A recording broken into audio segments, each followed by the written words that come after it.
Hello guys, నేను create చేసిన video ఇది. ఎలా ఉందో కామెంట్ చేసేయండి.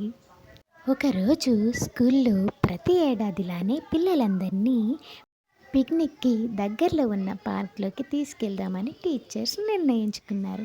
ఆ విషయం పిల్లలందరికీ చెప్పగానే చాలా సంతోషించారు. మీకు కూడా ఇలా తీసుకెళ్తే చాలా ఇష్టం కదూ. అలాగే పిల్లలందరినీ స్కూల్ బస్లో టీచర్స్ పక్కనే ఉన్న పార్క్కి తీసుకుని వెళ్ళారు. ఆ పార్క్లో ఉన్న వాతావరణాన్ని చూసి పిల్లలందరూ చాలా బాగా ఎంజాయ్ చేశారు.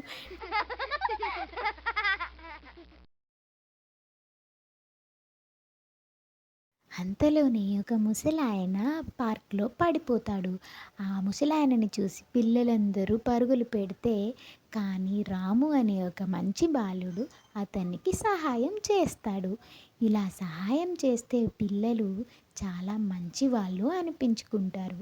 మీరు కూడా ఇలా ఎవరికైనా సహాయం చేశారా? అలాగే రాము ఇంటికి వచ్చి పార్క్లో జరిగిందంతా వాళ్ళ అమ్మకి చెప్తాడు. వాళ్ళ అమ్మ వాడి మాటలు విని చాలా సంతోషిస్తుంది. అలాగే రాము చేసిన మంచి పనికి తనకి ఇష్టమైన వంటలన్నీ చేసి అమ్మ రాముకి పెడుతుంది. రాము చాలా సంతోషిస్తూ వాటిని తింటాడు. చూడండి, మంచి పనికి దక్కిన గొప్ప బహుమతి.